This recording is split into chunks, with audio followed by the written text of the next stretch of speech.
Vamos a dar inicio a esta actividad. En mi carácter de director de Derecho Internacional Público del Instituto de Derecho Internacional Público y Agenda Global para el Desarrollo del Colegio de la Abogacía de La Plata, tengo el agrado de presentar al licenciado Ignacio Ezequiel Utin, quien muy gentilmente ha aceptado la invitación que les cursáramos para disertar sobre el tema situación actual del conflicto entre Rusia y Ucrania. A continuación daré lectura a un breve resumen de la formación académica y actuación profesional del disertante. Comenzamos entonces con su formación. Entre los años 2020 y 2021 cursó la maestría en Relaciones Internacionales de la Universidad de El Salvador de Buenos Aires. Entre los años 2019 y 2020, la especialización en liderazgo en emergencias humanitarias, zonas de conflicto armado y misiones de mantenimiento de la paz, de la Universidad de Defensa Nacional también de Buenos Aires. En 2019, la diplomatura universitaria en comunicación en temas de defensa, de la Universidad de la Defensa Nacional de Buenos Aires. Entre los años 2010 y 2014, la licenciatura en periodismo de la Universidad de El Salvador. En 2012, intercambio de estudios con la Universidad de Lapland, en Finlandia, programa de intercambio mediante beca otorgada por el Estado finés, política, economía y sociología del Ártico, fotografía, producción audiovisual, documental e investigación académica. En los años 2007-2009, la Tecnicatura Superior en Periodismo de la Escuela de Periodismo TEA de Buenos Aires, y en los años 2001 a 2006, el Bachillerato Técnico con Orientación en Medios de Comunicación de la Escuela Técnica ORT también de Buenos Aires. Ha colaborado con muchísimos medios periodísticos, tanto gráficos, radiales y televisivos, tanto de nuestro país como del exterior, entre los cuales podemos citar a Página 12, Diario Perfil, Radio 10, América TV, Radio Mitre, Le Monde Diplomatique, CNN en español, Radio Sputnik Mundo, Revista Dínamo, RTV de Serbia, Radio Nacional de Bulgaria, RT de Rusia y muchísimos otros medios.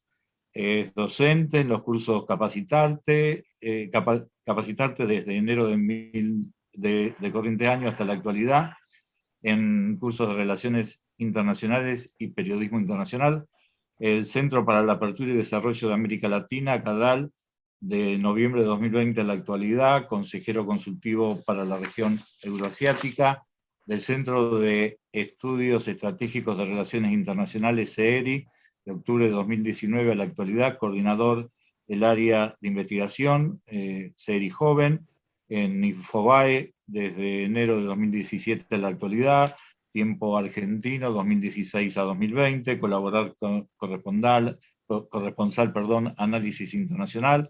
Ha publicado varios libros, entre los que podemos mencionar Ucrania, Donbass, una renovada Guerra Fría, 2021, Ucrania, Crónica desde el Frente de Guerra, 2021, de Construcción, Crónicas y Reflexiones desde Europa Oriental Postcomunista, de 2018, y Saturno, de 2009.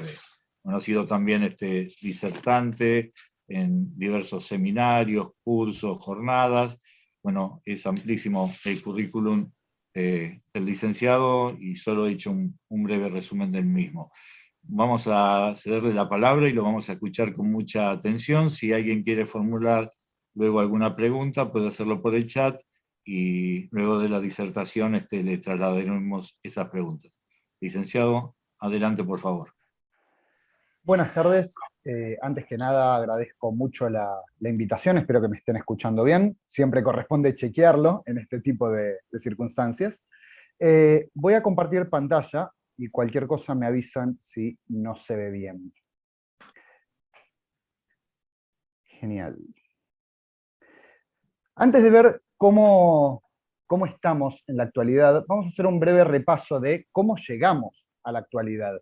Porque Ucrania es apenas independiente desde 1991, lleva apenas 30 años de independencia, que realmente es muy poco tiempo para el proceso tan complejo, la cantidad de cambios que implican el pasar primero de un régimen socialista a una economía de mercado, de un régimen socialista a un sistema democrático, pero por otro lado, pasar de una Unión Soviética, de una federación como era la Unión Soviética, a independencia, como es Ucrania desde 1991. No es nada fácil ese proceso, y yo diría que aún hoy, 30 años después, Ucrania sigue siendo un país en transición, y eso se ve muy claramente, por ejemplo, en lo que está pasando hoy. Ucrania es un país que está en el medio.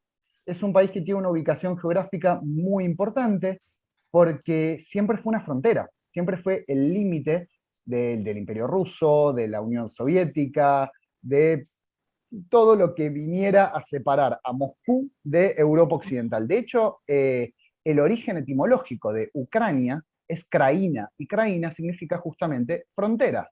En ucraniano, Ucrania es Ucraína, justamente por esta palabra Kraina, que significa frontera. Y como buen territorio de frontera, como todos los territorios de frontera alrededor del mundo, es un país muy mixto. Por ejemplo, entre rusos y ucranianos. La Unión Soviética tuvo una política muy importante de rusificación, especialmente a partir de los años 30, que llevó a que, por ejemplo, países de Asia Central, que son tradicionalmente túrquicos, que hablan idiomas túrquicos, empezaran a usar el alfabeto cirílico, que no tiene absolutamente nada que ver con los idiomas túrquicos.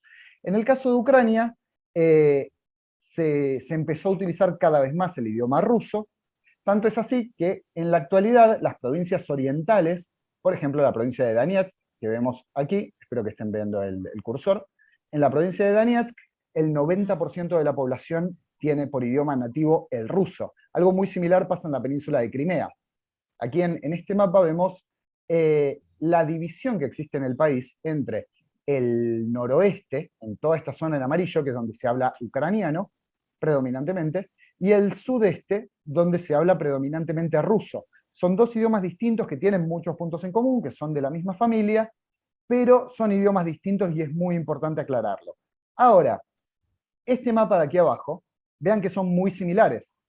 Tenemos al noroeste de un color, al sudeste de otro.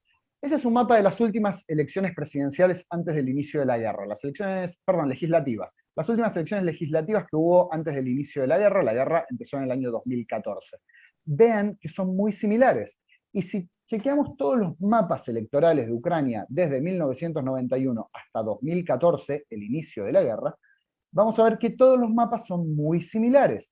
El sudeste vota una cosa, el noroeste vota otra. En general, el sudeste votaba hasta 2014 a partidos más cercanos política, culturalmente, a Rusia. Incluso en algún momento el Partido Comunista fue muy fuerte en esta región, mientras que el noroeste vota a partidos que se dirimen entre el nacionalismo más autonomista y partidos más proeuropeos, que apuntan a la incorporación de Ucrania en la Unión Europea.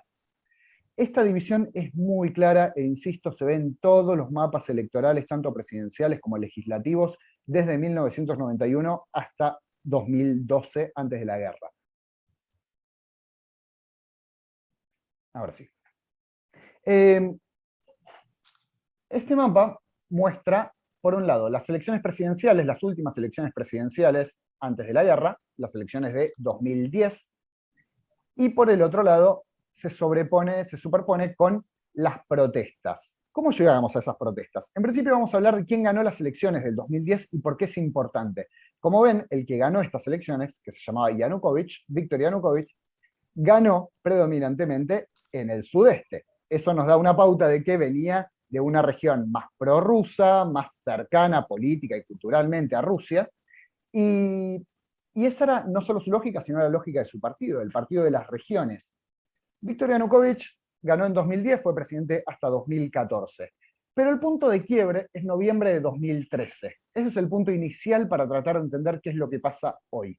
Porque en noviembre de 2013, Viktor Yanukovych, entonces presidente, tenía que firmar un acuerdo político-comercial con la Unión Europea, un acuerdo que venía de la gestión anterior, de la gestión del presidente Viktor Yushchenko, que venía del otro lado del país, del oeste. Y este acuerdo incluía, por ejemplo, libre comercio entre Ucrania y la Unión Europea.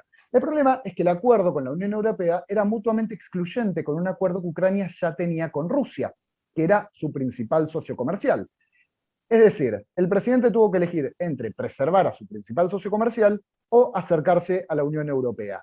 Era una apuesta muy importante y él decidió no firmar este acuerdo, decidió preservar la relación con su principal socio comercial, que era Rusia. Lo que siguió a partir de entonces fueron manifestaciones muy importantes de un sector muy importante de la población que veía este rechazo al acuerdo con la Unión Europea como un alejarse de los valores que supuestamente representa la Unión Europea, valores de democracia, de aperturismo, de cosmopolitismo, valores más liberales, si se quiere, y en cambio acercarse a los valores que supuestamente representa Rusia, o si prefieren, la Rusia de Vladimir Putin. Valores que no tienen mucho que ver con la democracia, que están más vinculados al autoritarismo, a la falta de libertad de prensa y demás. Más allá de que podamos discutir qué tan cierto era esto, y si Yanukovych le erró o no en esta decisión de no firmar el acuerdo con la Unión Europea, estas manifestaciones fueron muy importantes. Empezaron en noviembre de 2013 y terminaron en febrero de 2014, hubo más de 120 muertos, porque el gobierno de Yanukovych respondió a las manifestaciones con una represión particularmente salvaje. En el marco de esa represión, especialmente en Maidán, la plaza central de Kiev, la capital de Ucrania, en respuesta a esa represión, surgieron grupos civiles, armados, grupos que tomaron las armas para defenderse en el marco de esta represión, y se denominaron grupos de autodefensa. En el medio de estas manifestaciones, cada vez más violentas por la represión y por los grupos armados civiles, hubo mucho apoyo de distintos países, por ejemplo Estados Unidos, que fue muy obvio, fue muy evidente, no es ningún secreto, tanto es así que el ex candidato presidencial republicano John McCain estuvo en la plaza de Maidán, también estuvo el embajador de Países Bajos, por ejemplo, y aportaron mucho dinero a los manifestantes. En febrero de 2014, con Kiev en un estado de caos absoluto, el presidente Yanukovych abandonó la ciudad y abandonó el país. Nunca renunció formalmente, nunca firmó una renuncia y tampoco se le hizo juicio político. Él simplemente abandonó el país, dijo que su vida corría peligro y se fue, y nunca volvió. Que no haya habido renuncia formal y que no haya habido juicio político habilita a que una parte de la población de Ucrania y también el gobierno ruso hablen de golpe de Estado. Yo creo que es al menos debatible, porque hay dos formas democráticas de terminar un gobierno anticipado. Una es un juicio político, la otra es una renuncia formal, y no ocurrió ninguna de las dos. El presidente simplemente abandonó el poder y la Rada, el Parlamento unicameral ucraniano, consideró que había renunciado, cosa que él siempre negó. Pero en el marco de este gran cambio de poder, se incrementó la influencia y empezaron a aparecer y sumaron mucho poder, mucha influencia, distintos grupos que estaban muy ligados al ultranacionalismo. Por ejemplo, uno de los más famosos es este. Quizás hayan visto en alguna foto la bandera roja y negra. Este grupo es Pravý Sektor, que significa sector derecho. Es uno de estos grupos que se formaron durante las protestas en 2014 y tienen muchos elementos del ultranacionalismo. De hecho, esa bandera, la bandera roja y negra, no es original de Pravý Sektor, no es original de sector derecho, es una bandera que se creó en los años 20 como representante de la Organización de Nacionalistas Ucranianos, una organización que básicamente luchaba en contra de la Unión Soviética a favor de la independencia de Ucrania. Esta organización, Organización de Nacionalistas Ucranianos, formó su brazo armado, el UPA, Ejército Insurgente Ucraniano, que mantuvo la bandera roja y negra. Y el ejército insurgente ucraniano fue particularmente fuerte durante la Segunda Guerra Mundial. Como luchaba a favor de la independencia en contra de la Unión Soviética, se alió con el ejército nazi, ejército invasor por entonces, y luchó en principio en contra de la Unión Soviética, pero también a favor de una independencia de Ucrania y a favor de una independencia de Ucrania para los ucranianos. Eso significa que el ejército insurgente ucraniano llevó adelante matanzas sistemáticas contra buena parte de la población local que no fuera ucraniana. Estamos hablando sobre todo de judíos, de rusos y de polacos. Por ejemplo, uno de los líderes del UPA, Roman Juchevich, comandó una matanza contra cerca de 100.000 civiles polacos. O sea, no es solamente contra los rusos, no es un sentimiento antirruso nada más, es un sentimiento nacionalista. Y a partir de ese momento, de 2014, estos grupos empezaron a tener cada vez más fuerza. Muchos de estos grupos, este es otro de los grupos que tomaron mucha fuerza en ese momento, quizás el más famoso al día de hoy, se lo nombra muchísimo, que es el batallón Azov, este mismo. Como ven, no solo la esvástica, sino también el sol negro, que es un símbolo nazi, el Wolfsangel, esta NI, que también es un símbolo que utilizaban las SS de la Alemania nazi. Al día de hoy el batallón Azov dice que este símbolo en realidad significa Nazi idea nacional, que es algo muy curioso, porque si fueran un grupo tan nacionalista como lo son, y quisieran hablar de idea nacional, no usarían alfabeto latino, no usarían la N como idea nacional, sino que usarían el alfabeto cirílico, como justamente aquí en Azov. El gobierno apoyó mucho a estos grupos porque en 2014, con estas dos cosas en mente, con por un lado lo que denominaban golpe de Estado y por el otro el crecimiento de este tipo de grupos ultranacionalistas, desde el este del país, desde estas regiones, empezaron a haber levantamientos cada vez más importantes en contra de lo que llamaban golpe de Estado, en contra de lo que llamaban avance del ultranacionalismo, de los sectores justamente donde se habla ruso, que veían en jaque su posición, su idioma, su identidad. Estas fueron las primeras manifestaciones que hubo en abril de 2014. Este es el edificio de gobierno de la provincia de Donetsk. Esta es la bandera de la República Popular de Donetsk, que aún no se llamaba así, aún no existía la República Popular de Donetsk, va a existir recién a partir de mayo de 2014, cuando se declaran independientes las dos regiones, los dos oblasts del extremo oriental de Ucrania. Esta es la bandera de Donetsk, la bandera de la República Autoproclamada de Donetsk y la bandera de la República Autoproclamada de Lugansk. Ambas se declararon independientes en mayo de 2014. En el medio, Rusia anexó la península de Crimea, o recuperó la península de Crimea en términos rusos, y aquí empezamos a hablar de qué papel juega Rusia en todo esto. Porque no se puede hablar de esta guerra que inició en 2014, que no es la misma guerra que estamos viendo hoy, no se puede hablar de esta guerra sin hablar de Rusia. Si no fuera por Rusia, estos levantamientos se hubieran terminado, esta guerra que se inició en abril de 2014 se hubieran terminado hacia agosto. ¿Por qué digo esto? Porque el gobierno interino, después de la caída del gobierno de Viktor Yanukovych, el gobierno interino que asumió, liderado por Alexander Turchinov, fue particularmente bruto. No supo lidiar con esta crisis, no supo lidiar con los levantamientos en el este, no supo lidiar con las repúblicas autoproclamadas. Lo primero que dijo fue que todas estas regiones eran habitadas por terroristas, civiles, combatientes, no importaba, eran todos terroristas, y empezó a bombardear. Empezó a bombardear zonas civiles, murieron muchos civiles a comienzos de la guerra, y como si fuera poco, tuvo la decisión de apoyar a estos grupos paramilitares que les mencionaba antes, estos grupos tan vinculados a la extrema derecha, al ultranacionalismo, cuando no abiertamente neonazis.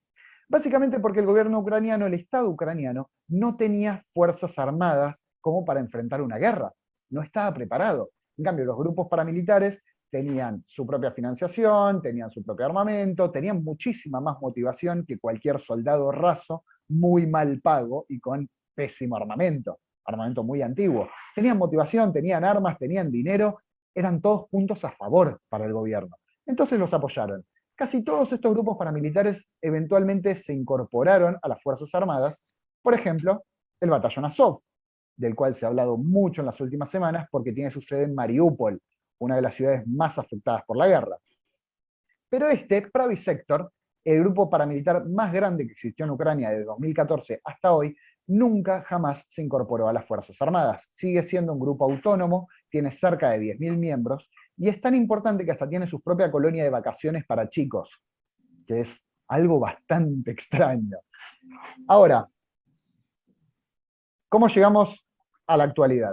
Estas dos repúblicas, aquí pueden ver esta línea de aquí, marca los límites de los óblasts de las provincias originales de Donetsk y de Lugansk, y el territorio en rosa era básicamente el territorio que controlaban los separatistas a comienzos de este año. Aquí vemos, a ver, acá, esta ciudad tan grande de aquí del sur es Mariupol, que es un lugar muy importante, no solo porque es la sede del batallón Azov, sino porque además es la ciudad más grande del Donbass, de esta región que incluye a las dos provincias, es la ciudad más grande que a comienzos de este año estaba en manos del gobierno ucraniano. Ahora, dejemos por un lado, por un momento la guerra, esta guerra que inició en 2014, para hablar de cómo cambió Ucrania a partir de entonces. Con el comienzo de la guerra, esta partición, que era tan tradicional de Ucrania, desapareció.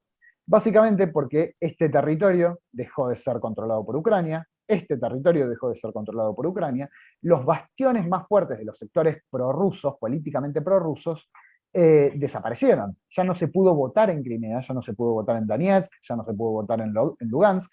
Entonces desapareció la dicotomía entre prorruso o proeuropeo. Y a partir de entonces, básicamente todos los candidatos que existen son proeuropeos. O si se quiere también nacionalistas más de índole autonomista. Y 2014 fue un quiebre muy importante, no solo porque desapareció esta dicotomía, sino porque Ucrania dejó de mirar a Rusia, dejó de mirar para siempre a Rusia y empezó a haber una unanimidad respecto a la Unión Europea.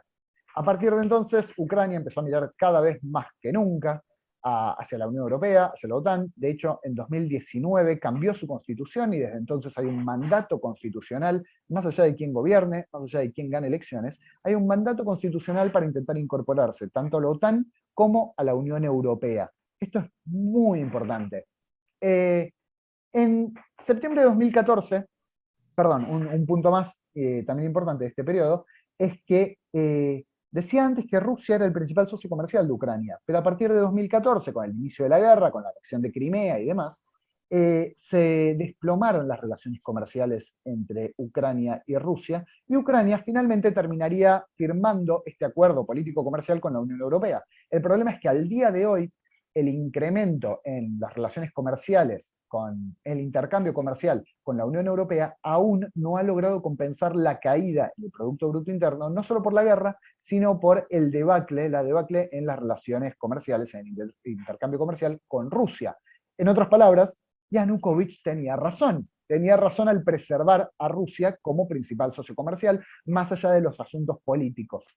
Y hay un punto más que a mí me parece muy interesante para graficar cómo cambió Ucrania, que es que desde 2015 no hay vuelos directos entre Rusia y Ucrania, que es una situación ridícula considerando los lazos que existen entre Rusia y Ucrania, como si no hubiera vuelos directos entre Argentina y Uruguay, entre Argentina y Brasil, por ejemplo. Una situación claramente ridícula, claramente excepcional.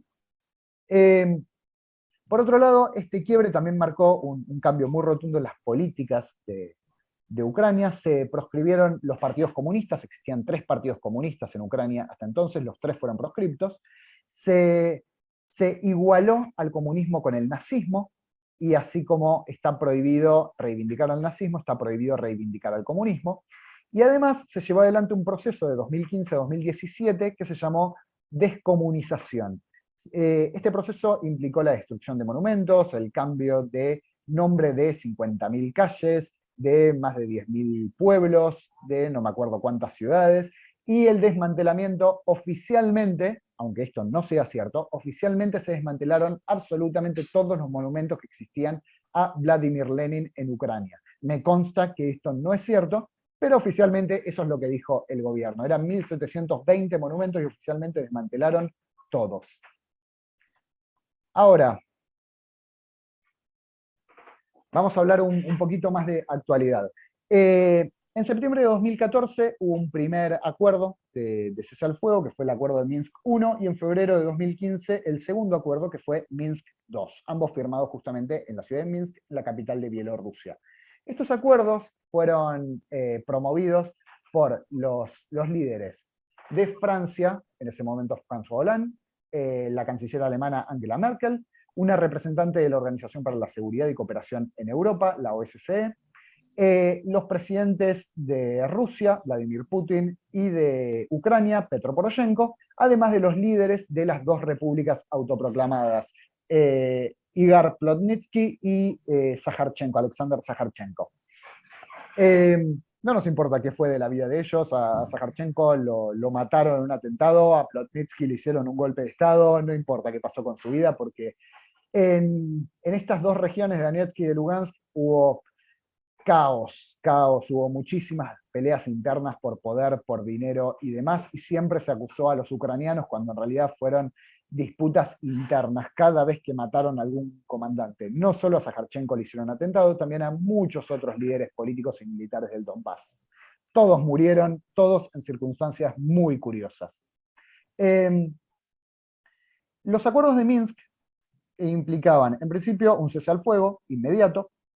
Por otro lado, una amnistía generalizada para los líderes de las repúblicas autoproclamadas, un diálogo abierto entre estos líderes y Kiev, y una vez que se cumplieron estos 3 puntos, estas dos regiones de Donetsk y de Lugansk se reincorporarían a Ucrania, pero esta vez con una autonomía particular. Ucrania es un país unitario, no es como Argentina. Eso significa que las provincias no tienen autonomía, no tienen su propia constitución, no tienen su propio presupuesto, no pueden elegir a su propio gobernador. De hecho, hace muy poco Volodymyr Zelensky, presidente de Ucrania, sacó al gobernador de Odessa, que es una de las regiones más importantes de Ucrania, y puso a otro que era el que le gustaba, sin elecciones, sin nada, y puede hacerlo, porque Ucrania no es un país federal.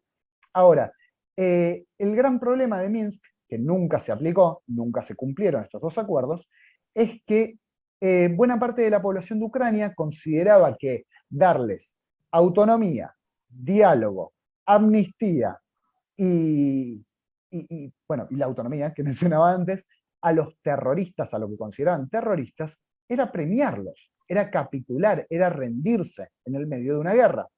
Con lo cual hubo protestas muy importantes, especialmente en el oeste, y después de estas protestas tan importantes que tenían por lema no a la capitulación, no a la rendición, esto fue en 2019, después de esto los acuerdos nunca se aplicaron y la guerra nunca terminó, simplemente se estancó.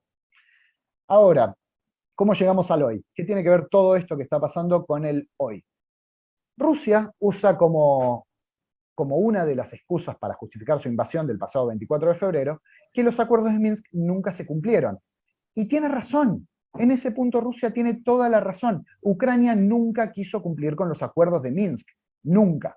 De hecho, cuando se intentó por última vez aplicarlos en 2019, y no porque Rusia quisiera, de hecho, el que propuso una metodología para aplicarlos, es el hoy presidente de Alemania, Steinmeier.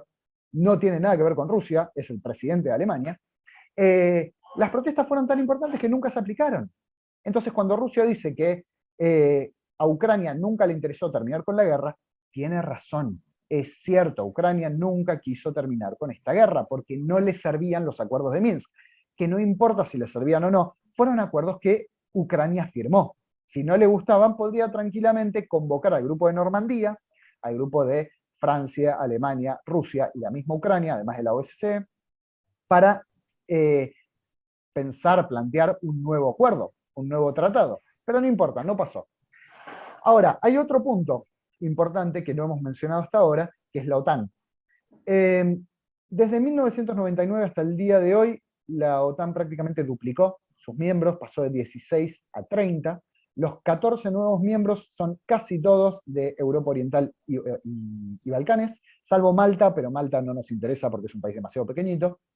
Y de esos 14, 11 fueron parte del Pacto de Varsovia, de la alianza militar encabezada por la Unión Soviética. Y de esos 11, 3 fueron parte de la misma Unión Soviética.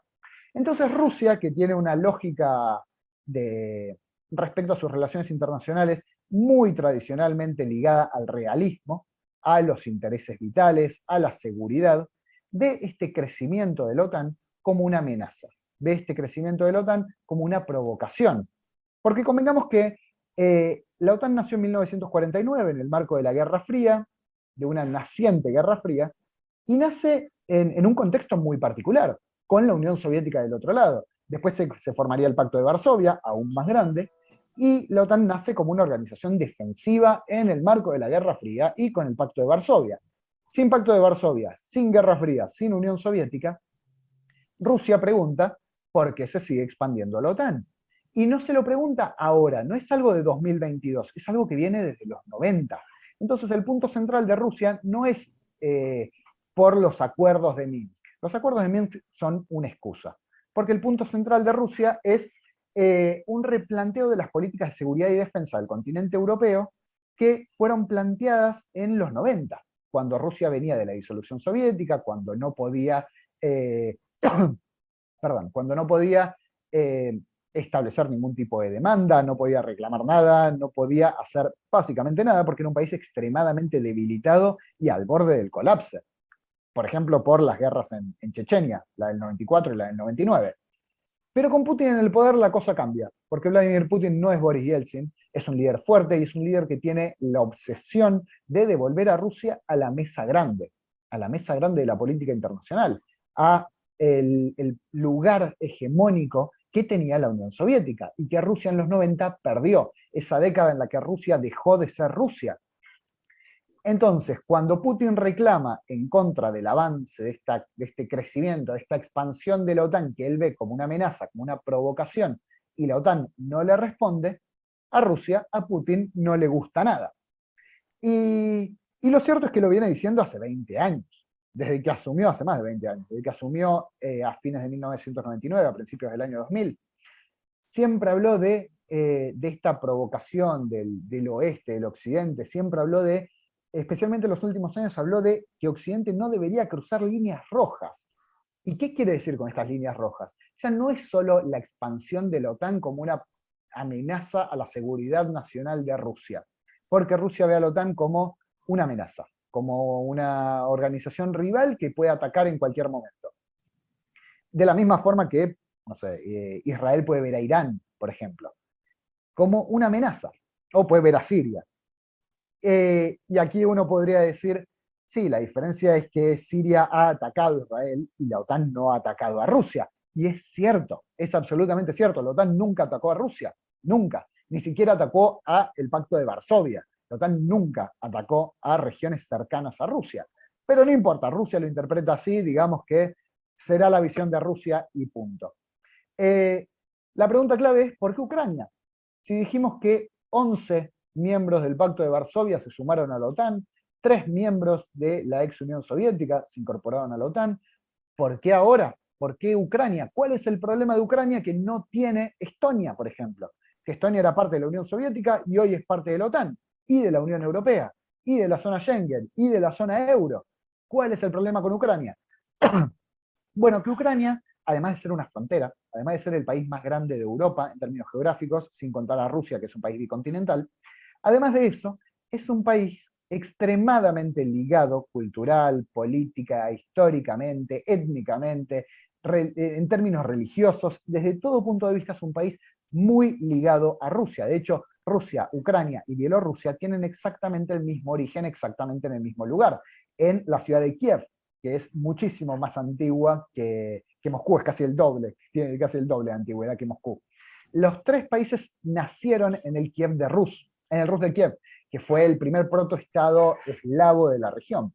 Y de hecho los 3 países se convirtieron al cristianismo en el mismo lugar, en el mismo momento.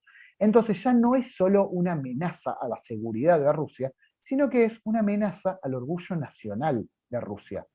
Porque no es lo mismo Estonia que Ucrania. Ucrania es tradicionalmente parte del patio trasero de Rusia. Es un país que formaba parte, toda la vida formó parte de la esfera de influencia de Rusia. Digamos, es de alguna forma como la revolución cubana para Estados Unidos. A Estados Unidos no le importaba tanto una revolución socialista en, no sé, África, que en Cuba, tan cerca de sus fronteras. No es lo mismo. Y eso mismo interpreta Rusia. Lo que dice Putin, lo que dijo Putin en los últimos meses, es que la OTAN, la Unión Europea, Occidente en general, no estaban prestando atención a sus demandas y por lo tanto en algún momento le iban a obligar a actuar. Como la Unión Europea, como la OTAN no prestaron atención a sus demandas, el 24 de febrero Rusia anunció su operación especial de desmilitarización y desnazificación de Ucrania. El primer punto es muy obvio, desmilitarización, porque si Ucrania se incorpora a la OTAN, como establece su mandato constitucional, Rusia lo ve como una amenaza y puede atacar. Pero por otro lado, como Ucrania no cumple con los acuerdos de Minsk, Rusia interpreta que va a atacar estas regiones. Más aún porque en los últimos meses Ucrania recibió mucho armamento de parte de la OTAN.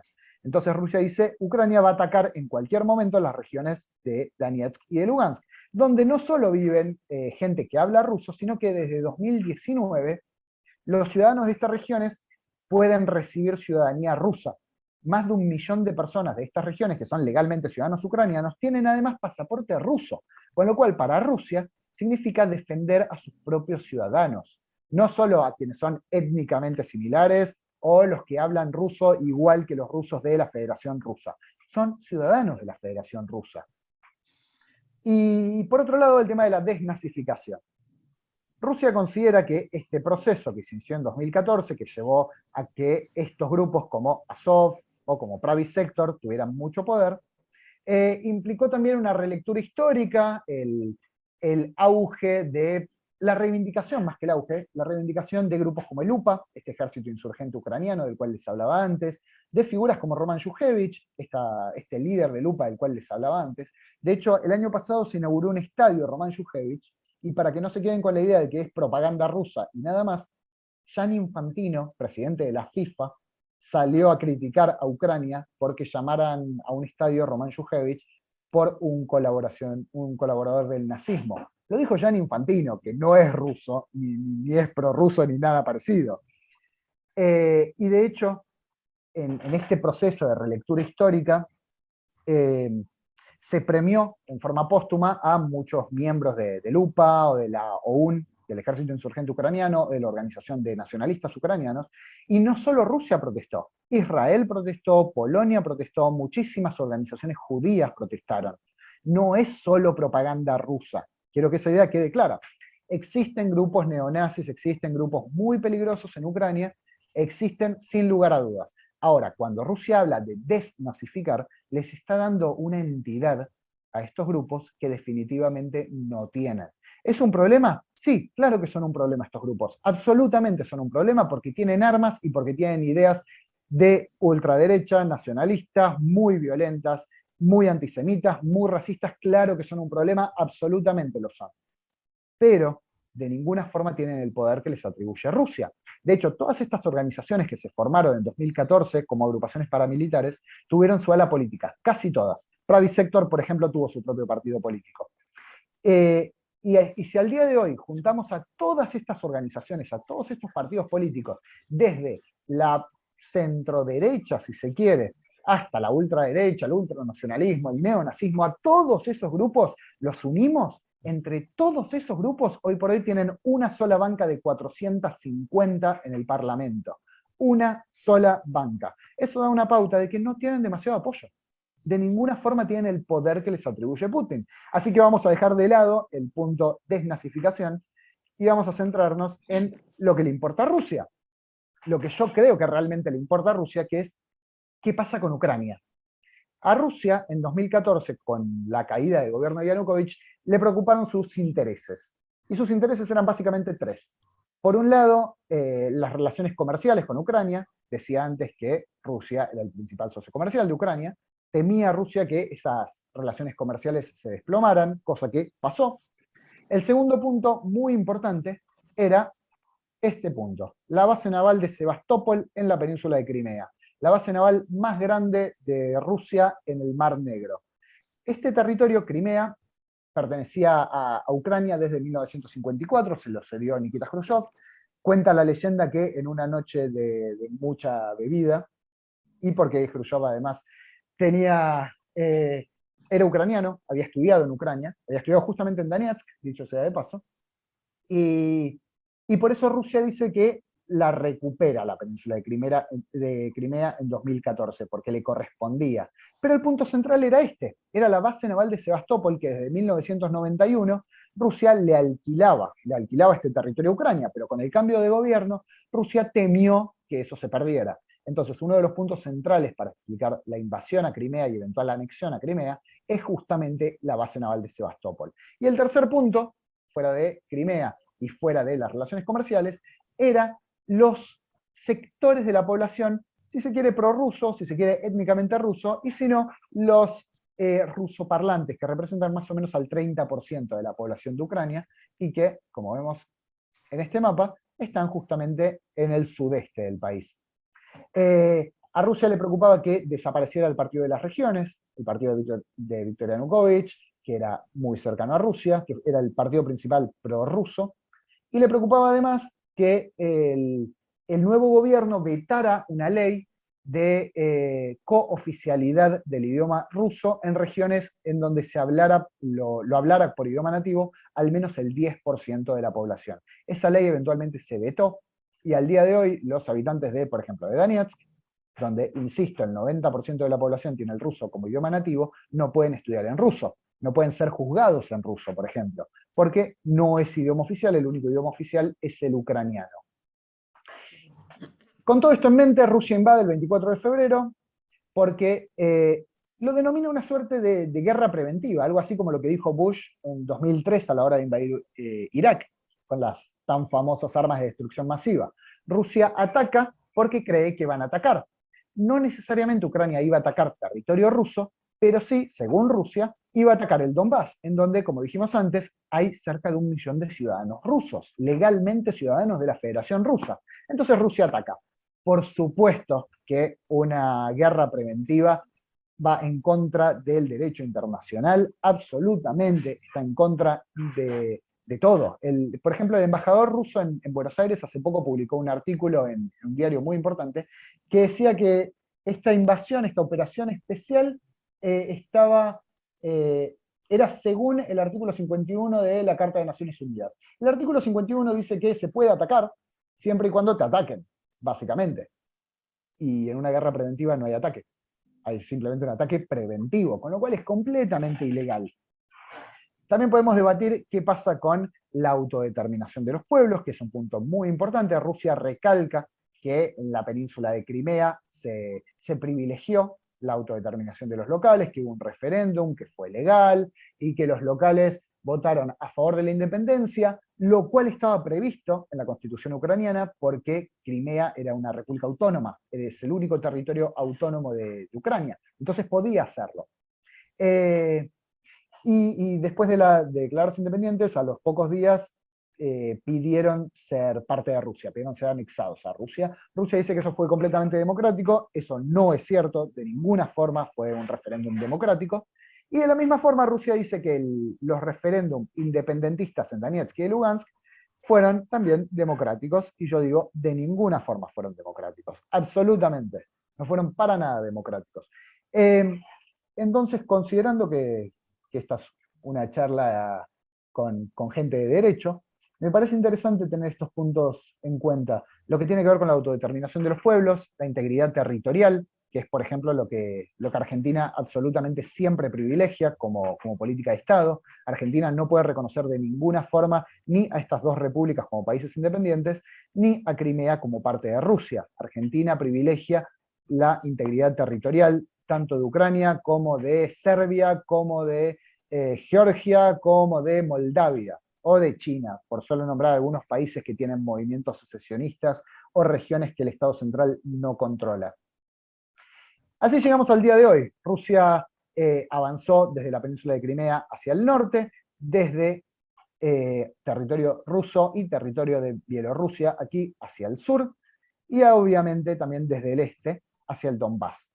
En principio se mantenía la lógica de destruir infraestructura militar, predominantemente, se mantenía la lógica de la desmilitarización de Ucrania, y en ese sentido yo creo que Rusia nunca aspiró a tomar Kiev, aspiró simplemente a destruir lo más posible, igual que, por ejemplo, en ciudades como Kharkov. A mí no me parece que Rusia apunte a tomar Kharkov, pero sí Rusia apunta a que estos territorios, Donetsk y Lugansk, sean controlados bien por Rusia o por sus proxies, por las repúblicas populares, y por otro lado, esta zona en particular, la zona que conecta al Donbass, a esta región, con la península de Crimea. Quizás hayan escuchado hablar de Melitopol, esta ciudad de aquí, porque en las últimas semanas ha sido un lugar muy importante. Es el lugar en donde, que está a mitad de camino entre el Donbass y la península de Crimea. Si Rusia controla este territorio y controla este territorio, es lógico que quiera controlar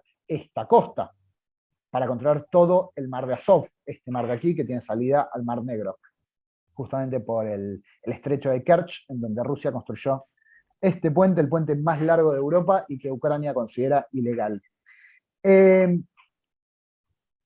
Bueno, he hablado muchísimo, mucho más de lo que esperaba. Lo siento mucho, pero bueno, vamos a dejar lugar a algunas preguntas.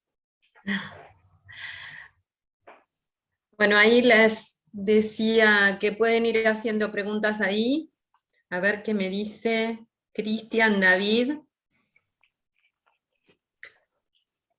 ¿A qué le daba lugar a Rusia el no cumplimiento por parte de Ucrania del acuerdo de Minsk, sin llegar a la guerra?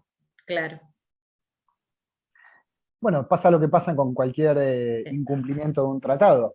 Ustedes como abogados lo saben mucho mejor que yo. Si no se cumple un tratado, se va a un tribunal.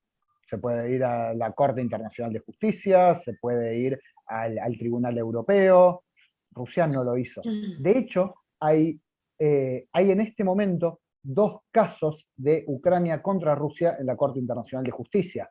Uno tiene que ver con apoyo al terrorismo a partir de 2014, porque Ucrania considera que Rusia apoyó a estos grupos que Ucrania considera terroristas, estos grupos insurgentes, rebeldes, separatistas, terroristas o como se les quiera llamar. Rusia los apoyó, y es cierto, Rusia efectivamente apoyó a estos grupos. Hay que ver si se pueden considerar terroristas o no, eso ya depende de lo que diga el tribunal. Y por otro lado, hay un segundo caso que se inició justamente el 24 de febrero, que tiene que ver con la invasión, y ya falló la Corte Internacional de Justicia diciendo que Rusia tiene que detener inmediatamente la invasión. Rusia, por supuesto, no ha acatado ese fallo. Okay. Sí, hay una pregunta que yo te quiero hacer, que dice, se suspendió ahora la aprobación del Nord Stream 2, el gasoducto que iba de Rusia a Alemania. Entonces, yo había leído que Angela Merkel había dicho que no se dieron cuenta que esa era una pista, como una pista que se habría tenido que tener en cuenta, que anunciaba que Ucrania iba a ser invadida, porque ese gasoducto no pasa por Ucrania, sino que pasa por el Báltico. ¿Es así? ¿Puede ser? ¿Es posible? Angela Merkel apoyó mucho la construcción del Nord Stream 2, claro, porque Alemania necesita ese gas. Es recibir más gas mucho más barato. Alemania lo necesitaba, ese gasoducto. Ahora, hay un punto fundamental, que es que, 2 puntos fundamentales. Por un lado, que ese gasoducto no atravesaba Ucrania, no atravesaba Bielorrusia, con lo cual, en términos relativos, implicaba que Ucrania recibiera menos dinero, porque Rusia, en términos relativos, le iba a pagar claro, menos tasas a Ucrania y también a Bielorrusia, pero Bielorrusia tiene otra historia. Y por otro lado, un punto fundamental es que Estados Unidos hace muchos años que intenta venderle gas a la Unión Europea. Gas licuado, que va por vía marítima, por barcos, cruzando el Atlántico, con lo cual es mucho más caro que el gas que puede exportar Rusia por un gasoducto y que llegue a la casa de cualquier alemán. Estados Unidos presionó muchísimo para que el gasoducto Nord Stream 2 no se habilitara, diciendo que iba a ser un arma de influencia rusa. Podemos debatir si era un arma o lo que sea, pero el proyecto era legal. Y Rusia lo apoyaba y Alemania lo apoyaba. Para mí no hay mucho más debate que ese. Ahora, en este momento el gasoducto se paraliza la habilitación, no por cuestiones, yo no creo que sea por cuestiones económicas. Yo no me creo que todo el punto de este conflicto sea que Estados Unidos le quiere vender gas a la Unión Europea y no quiere que Rusia le compita. ¿Es un punto? Sí, es un punto a tener en cuenta, pero no es un punto fundamental a la hora de analizar este conflicto. Hace algunos días veía un artículo que el gas estadounidense que ahora Estados Unidos le quiere vender a la Unión Europea es más o menos un 70% más caro que el gas que le vendía a Rusia. Pero ahora La Unión Europea está intentando dejar de comprar gas ruso, por ahora sigue comprando. De hecho, la semana pasada Putin dijo que todos los países que considera enemigos, todos los países que aplicaron sanciones, van a tener que comprar gas ruso en rublos, no en dólares, no en euros, solamente en rublos rusos. Y tanto es así, tan bien viene funcionando esa estrategia de Putin, que el rublo dejó de caer. No solo dejó de caer, sino que empezó a subir. Increíble, en medio de la invasión, con todas las sanciones, el rublo ruso empezó a crecer. ¿Quién lo hubiera dicho? Y de todas formas se mantienen las sanciones y demás, y probablemente en algún momento la Unión Europea le deje de comprar gas a Rusia, al menos por un periodo. Sí, bueno, te paso otra pregunta de Lucas Zahayan. ¿Considera que Rusia, a pesar de los supuestos acuerdos que se están hablando ahora, que Rusia va a seguir avanzando hacia otros territorios de Ucrania? Qué buena pregunta. Yo últimamente estoy intentando dar la menor cantidad de pronósticos posibles porque es muy difícil en esta situación. En principio porque no sabemos qué es lo que pretende el Kremlin. La lógica de desmilitarización, desnazificación, neutralidad de Ucrania y todo eso que reclamaba, a veces le presta más atención a algunos puntos y a veces no. El tema desnazificación desapareció de los discursos rusos. Claro. Tan importante que era, ya desapareció. Sí. Rusia dejó de hablar de eso.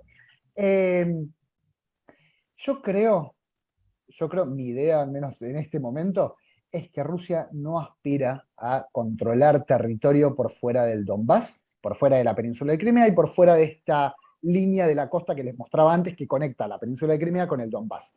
Yo no creo que Rusia aspire a tomar Kiev, yo no creo que Rusia aspire a tomar Kharkov. Y hay una pauta que nos da esa pista.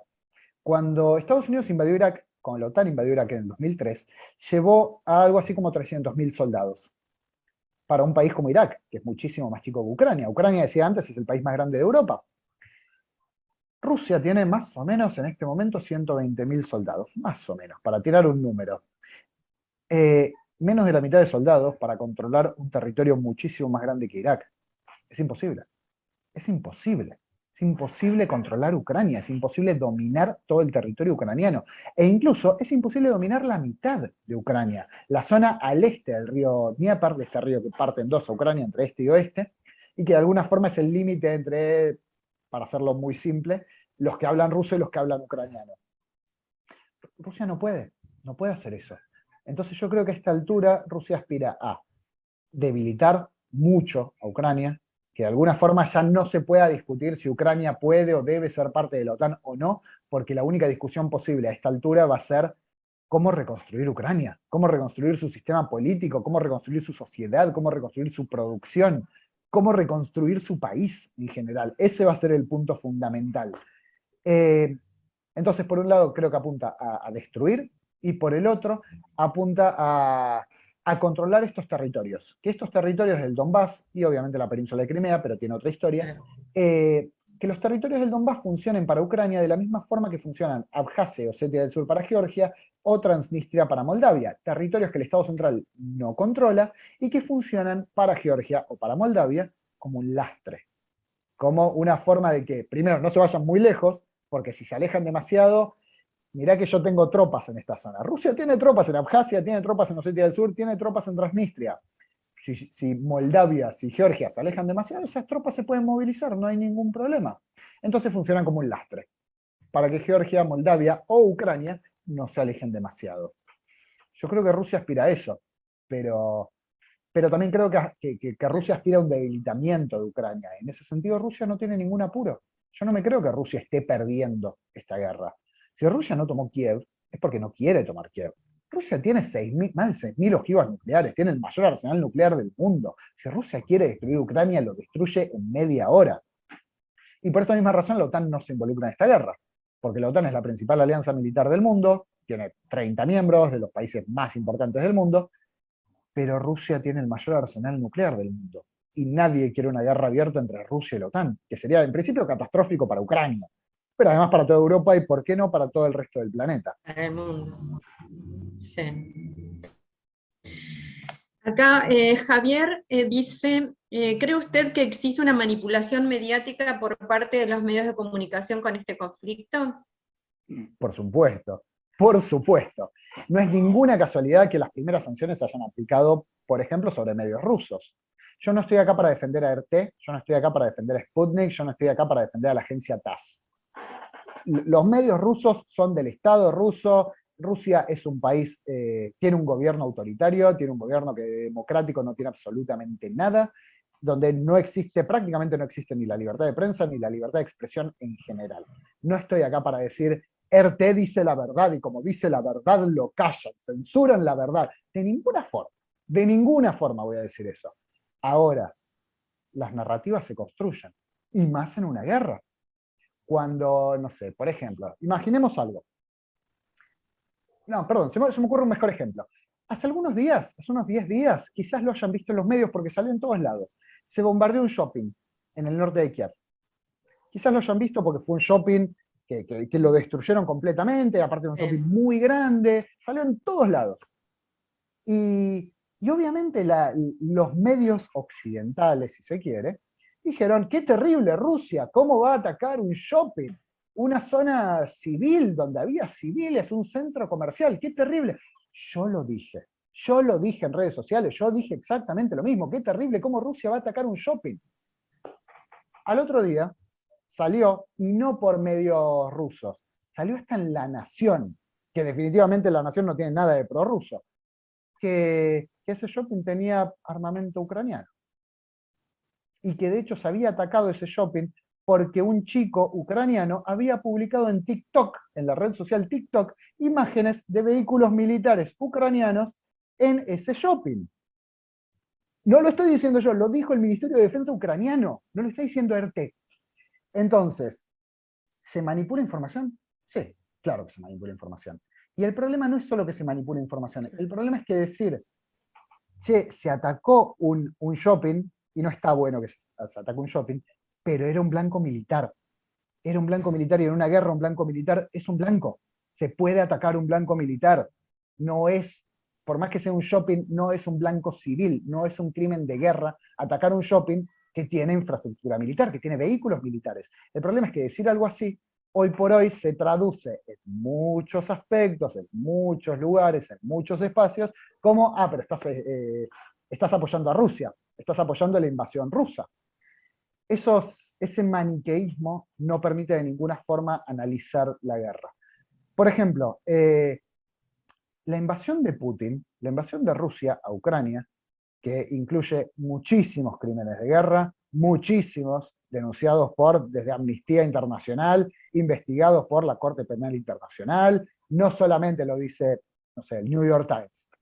Se están investigando, hay crímenes de guerra sin lugar a dudas. Pero esta invasión no hace desaparecer a los grupos neonazis que les mencionaba antes. En algún momento la invasión va a terminar y en Ucrania van a sobrevivir y probablemente tengan más fuerza que antes este tipo de grupos. Y recalcar que son grupos peligrosos que hay que tener en cuenta no significa avalar a Rusia. De ninguna forma significa avalar a Rusia. Decir que Ucrania no es un país democrático, que no lo ha sido en estos 30 años de ninguna forma, está muy lejos de ser Finlandia, muy lejos. Tanto es así que de hecho este presidente, Volodymyr Zelensky, cerró 3 canales de televisión el año pasado porque no le gustaban. Decir que Ucrania no es un país democrático no significa apoyar la invasión de Putin. Decir que Ucrania tiene un problema con el neonazismo no significa apoyar la invasión de Putin. Pero la construcción de una narrativa desde medios occidentales, desde gobiernos occidentales, tiene mucho que ver con eso, con que Ucrania es un territorio prístino, es un paraíso democrático, y Rusia es muy malo, entonces lo invade porque no quiere que sea un país democrático. Mentira, mentira. A Rusia jamás le importó si Ucrania era o no un país democrático. A Rusia lo único que le importa son sus intereses. La base de Sebastopol, la no expansión de la OTAN, el reconocimiento del idioma ruso como cooficial y las relaciones comerciales. Punto. Después lo que haga Ucrania, puertas adentro, le importa nada a Rusia. Que sea una democracia, que no lo sea, le importa nada. Como tampoco le importa quién gobierne Moldavia, quién gobierne Georgia o quién gobierne Bielorrusia, siempre y cuando se mantengan estos intereses, no hay ningún problema. para cerrar, porque es una pregunta que me gusta mucho, el tema de cómo se construyen las narrativas. Para cerrar, yo estoy absolutamente en contra, tanto de la censura a medios, por más que sean de quien sea, que sean de Rusia, que sean de quien sea, yo estoy absolutamente en contra de eso, y estoy en contra de la cultura de la cancelación, que se ha dado muy explícitamente en las últimas semanas. A ver, tradicionalmente organizaciones como la FIFA, como la Asociación de Tenis, como el Comité Olímpico, tradicionalmente sancionaban a los deportistas que se expresaran políticamente. Hoy por hoy están sancionando a atletas rusos que no se expresan políticamente. Está haciendo exactamente lo contrario a lo que se hizo toda la vida. Y yo no digo que los atletas o los artistas rusos tengan que apoyar o no apoyar la invasión. Lo que digo es que no apoyar la invasión en un país como Rusia, o condenarla explícitamente en un país como Rusia, no es gratuito, no es fácil. No se puede salir a criticar al gobierno así como así, viviendo en un país como Rusia. Entonces no le caigamos a un tenista como Medvedev, no le caigamos, no, está criticando la invasión, entonces la bala. No, no es tan sencillo, de ninguna forma. Sí. Acá, bueno, hay un Donato, hace una pequeña descripción y luego afirma que dice, el nacionalismo puede ser un número bajo en urnas, pero en la acción es mayoría absoluta, es mayoría notoria, no absoluta, notoria. ¿Puede ser? No pregunta, afirma. A mí no me parece que sean mayoría, no me parece. Sí me parece que hay un elemento. A ver, cuando hablamos de nacionalismo no hablamos solo de nacionalismo, hablamos de ultranacionalismo, hablamos de sectores peligrosos, hablamos de neonazismo. No es solamente el reivindicar a la bandera y el himno y y la independencia y demás. Estamos hablando de sectores peligrosos. No es lo mismo. Y a mí no me parece que sean mayoría. Sí me parece que en 2014 fueron muy fuertes a comienzos de la guerra, después fueron cayendo, fueron perdiendo cada vez más influencia, y hoy por hoy, a partir de la invasión rusa, están teniendo cada vez más. Lógico que ahora, en el medio de la invasión, los grupos más reaccionarios, más violentos, sumen apoyo. Es lógico, pasa en toda guerra. Es lógico que pase eso. Pero a mí no me parece que sean mayoría, no. Sí me preocupa sectores como Pravi Sector, que mencionaba antes, que no responden al Estado, y tienen cerca de 10.000 miembros armados, y tienen, como decía antes, su propia colonia de vacaciones para chicos. Y tienen la bandera tiene los colores de Lupa, de una organización aliada al nazismo. Eso sí me preocupa. Me preocupa que en ciudades como Lviv, en el extremo occidental de Ucrania, haya monumentos a Stepan Bandera, a Roman Shukhevich, que son los dos más famosos colaboradores del nazismo. Uno podría decir, bueno, eran nacionalistas que lucharon en contra de la Unión Soviética y simplemente luchaban a favor de la independencia de Ucrania, que es lo que dice el Estado ucraniano. Eran mártires de la libertad, mártires de la independencia. Pero uno también puede decir, sí, muy lindo, pero salieron con el nazismo y mataron a muchísimos civiles. Eso yo no lo puedo apoyar de ninguna forma, por más que lucharan por la independencia de Ucrania, que es una causa muy noble. Yo no puedo apoyar una matanza sistemática contra civiles de ninguna forma. Pero no, yo diría que no son mayoría las Fuerzas Armadas en general, pero sí son un sector importante. Bueno, y después para Juan Carlos Pérsico, dice, la primera víctima en una guerra es la verdad. Que eso, bueno, siempre, ¿no? La víctima es la verdad. Sí. Una frase clásica. Bueno, sí. No sé si quiere intervenir alguien abriendo el micrófono, hacer alguna pregunta. Perdón, me gustaría hacer una acotación respecto a esa frase. Lo primero que muere es la verdad. Yo no sé si es cierto o no sé qué es lo primero que muere, que hay una construcción de narrativas muy importante a ambos lados de la línea de contacto, no hay ninguna duda. Y en ese sentido, como hay una construcción de narrativas, y en esa construcción Rusia puede tener razón en algunos puntos y Ucrania puede tener razón en otros puntos, no sirve la censura. Lo que sirve es ser inteligentes. Nosotros como lectores, como analistas, como adultos, tenemos que ser lo suficientemente responsables y lo suficientemente inteligentes para informarnos, para informarnos con la mayor cantidad de voces y la mayor cantidad de perspectivas que podamos, y a partir de eso sacar una conclusión. Si lo único que leemos es la visión de un solo lado, nunca vamos a poder analizar nada. Y no hace falta estar de acuerdo o no con Rusia para tratar de entender cuál es su postura, para tratar de entender por qué Rusia está invadiendo otro país. Que sí, es terrible, pero sin lugar a dudas hay una causa. Hay razones que llevan a Rusia a invadir otro país. Y hay que entenderlas, hay que escucharlas, hay que analizarlas. No se puede censurar a toda esa visión porque no nos gusta y punto. Seguro. Bueno, y acá agradecimientos maravillosa respuesta ese Javier. Encantada, Evelyn. Así que. A ver, acá hay una. Lucas dice, me gustaría mediante micrófono intervenir para hacer una pregunta. ¿Sí? ¿Podés? Lucas. Sí, ¿ahí se escucha? Sí. ¿Sí? Ahí está. Bien. Primero que nada, muchas gracias por la charla. Es muy, muy interesante todo lo que se dice. La pregunta que tenía es en base a los territorios que Rusia reclama que deberían ser independientes, los de Donetsk y Lugansk. Si considerás, Ignacio, que la población que pertenece a esos territorios estaría de acuerdo con ser parte de Rusia o con pertenecer a la influencia rusa. Es decir, si la gran mayoría o buena parte de la población de esos lugares estaría de acuerdo con las ideas que propone Rusia. Y lo mismo hacia Crimea. ¿Qué opinión, o si se sabe al respecto realmente, qué opinión puede tener la gran mayoría de la población en referencia a la influencia o a los pedidos de Rusia? Sería eso. Bien. En principio me encanta la pregunta, porque es la pregunta que yo me hice cuando estuve en el Donbass. ¿Cómo saber cuánto apoyo real tiene esto? ¿Cómo saberlo en un iba a decir país, en un territorio, en un país autoproclamado? ¿Cómo saberlo? Porque es una zona que no tiene absolutamente ninguna democracia, no tiene absolutamente ninguna libertad de expresión, de nada, de ninguna forma. ¿Cómo saber cuánto apoyo real existe? Hay un punto importante, que es que estas zonas están bloqueadas económicamente desde 2014.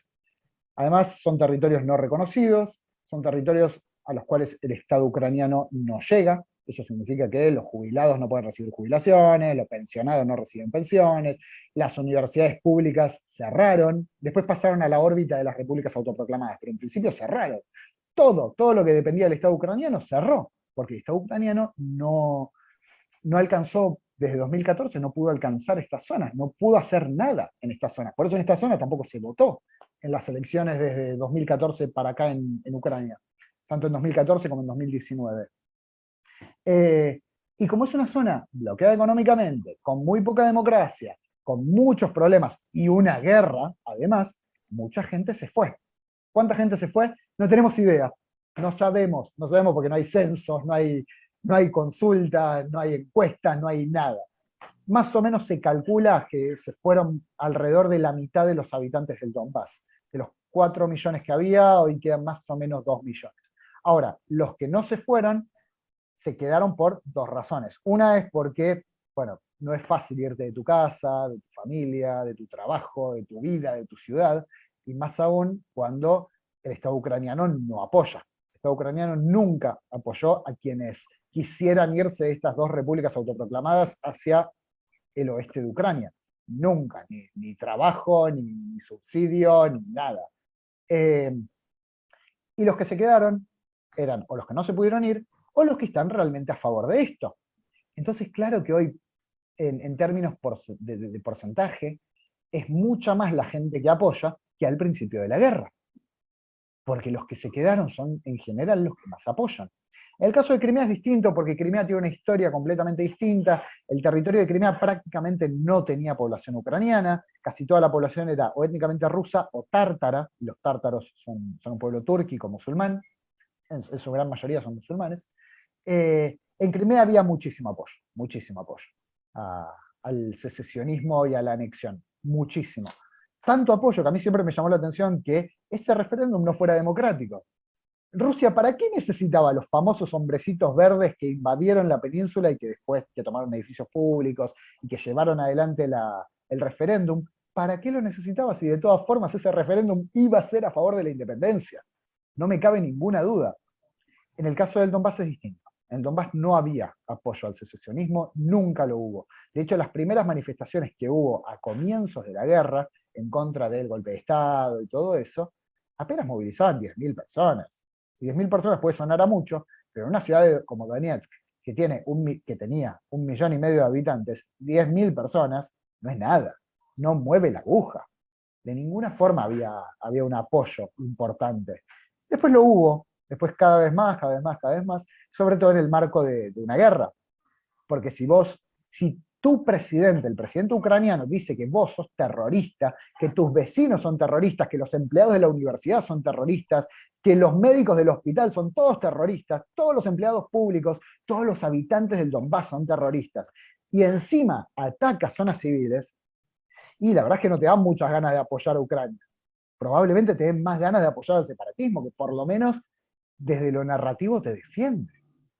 Entonces los que se quedaron cada vez apoyaron más a este separatismo, sobre todo a partir de mediados de 2014, agosto de 2014, cuando todo lo que no podía hacer Ucrania, por ejemplo, mantener las universidades, los hospitales, las pensiones, las jubilaciones, todo eso lo empezó a hacer Rusia.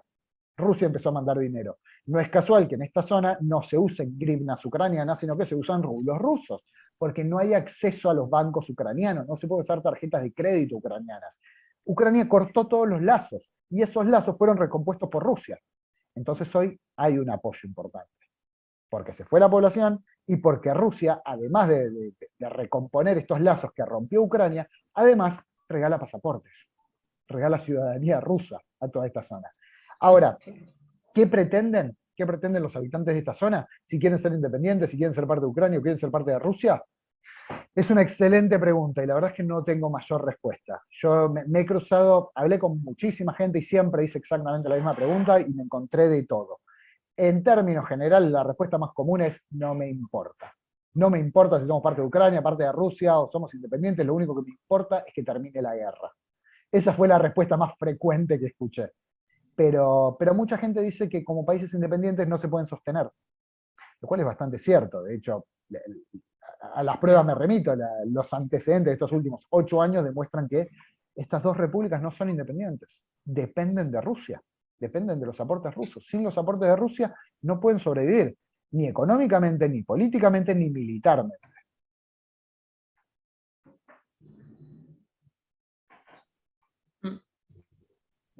Bueno, no sé si van a hacer otra pregunta. Sí, Esther, yo ante todo quería felicitar al licenciado Putin por su excelente exposición y fue muy completa, muy amplia, fue objetiva, dijo los puntos de vista de uno, los puntos de vista del otro, me pareció excelente, por eso lo quiero felicitar. Y también le quisiera hacer una preguntita. Si él ve que para terminar con esta guerra es posible un acuerdo que no implique la partición de Ucrania, es decir, la pérdida de algún territorio por parte de Ucrania. Yo soy muy pesimista. Y soy muy pesimista porque creo que las demandas de Rusia son incumplibles. Rusia demanda como un punto importante que Ucrania no se incorpore a la OTAN. Ok, eso es alcanzable, porque de todas formas Ucrania no se puede incorporar a la OTAN y no se va a poder incorporar a la OTAN por al menos 20 años. No porque Putin no quiera, sino porque no cumple con los requisitos. En principio porque no controla todo su territorio, es el segundo país con mayor índice de corrupción de Europa, es el país más pobre de Europa en términos de PBI per cápita. No puede. No puede, y además es un país altamente dependiente, y además lleva 8 años en guerra. Ucrania no se puede incorporar a la OTAN. Entonces ese punto, digamos que se puede cumplir. Ucrania se mantiene como estado neutral. Digamos que se puede. Ahora, lo que no se puede cumplir de ninguna forma es el ceder territorio. Que Ucrania reconozca la península de Crimea como territorio ruso y que reconozca como independientes a las repúblicas del Donbass. No puede pasar. No puede pasar de ninguna forma. Si, imaginémoslo en el caso argentino. Imaginen que un presidente argentino no solo cede Malvinas, que Malvinas es muy importante, no será un territorio grande, pero es muy importante para la política argentina, para la cultura argentina, para la historia argentina. No solo Malvinas, sino además las provincias de Entre Ríos, de Corrientes, y vamos a sumar Misiones. Así tenemos un poco más de territorio. Las regala a Brasil. ¿Qué pasa con ese presidente? Y eso que Argentina no es un país particularmente nacionalista. Acá ni siquiera en el medio de la peor crisis, de la crisis de diciembre de 2001-2002, ni siquiera en ese momento los que protestaban tomaron las armas. Nadie salió a dispararle a la Casa Rosada, ni siquiera en ese momento. Y en Ucrania sí. En Ucrania sí tomaron las armas. Entonces, imaginemos qué pasaría en Argentina, y ahora sumémosle muchas armas, mucho nacionalismo y una sociedad civil particularmente activa después de una invasión, y muy armada. El presidente aparece muerto. No me cabe duda. No me cabe duda que el presidente aparece muerto en la plaza central de Kiev si cede territorio. Entonces yo soy muy pesimista. No creo que se pueda alcanzar un acuerdo en el cual Ucrania reconozca estos territorios, y no creo que Rusia vaya a ceder en esa demanda. Lo único que se puede alcanzar es un cese al fuego que se mantenga de alguna forma. Algo muy parecido a lo que pasó en Georgia, algo muy parecido a lo que pasó en Moldavia, algo muy parecido a lo que pasó entre Armenia y Azerbaiyán en 2020. Se estanca. El conflicto se estanca. Y en algún momento puede resurgir, porque de hecho entre Armenia y Azerbaiyán el conflicto venía de 1994 y estaba estancado desde 1994, y en 2020 un día estalló. ¿Por alguna razón en particular? No. No hubo ningún cambio particular que determinara que se iniciara una guerra. Simplemente estalló.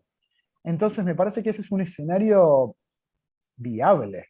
Que no se ataque, que termine la invasión, que terminen los ataques, que Rusia controle de facto la Crimea y el Donbass, pero que el conflicto se estanque. Y en algún momento, de aquí a 15, 20 años, resurja.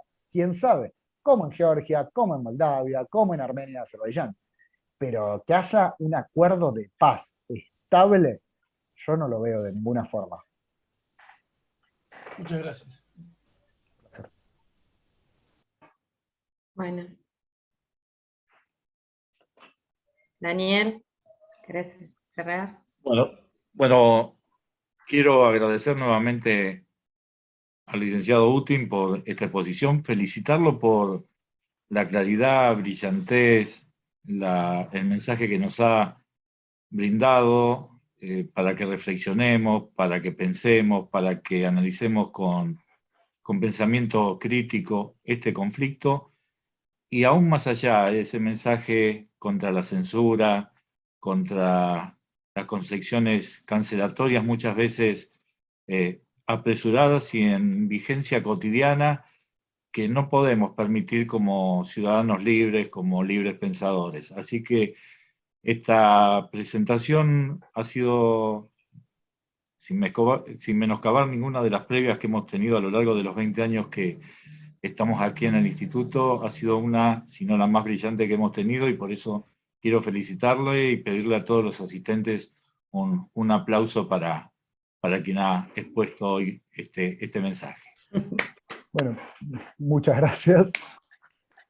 Muchas gracias, felicitaciones. Muchas gracias. Permítanme, Muchas ya que gracias. permítanme hacer un poco de publicidad. Ucrania, Donbass, una renovada guerra fría, se publicó el año pasado. Dentro de poco publicamos una versión ampliada y actualizada. Pero es el único libro actualizado sobre la guerra en Ucrania que existe, no en Argentina, no en Latinoamérica, sino en todos los países de habla hispana. Valórenlo. Muchas gracias. Excelente. Gracias. Felicitaciones. Excelente. Ha sido un placer. Bueno. Buenas tardes. Buenas tardes. Chao.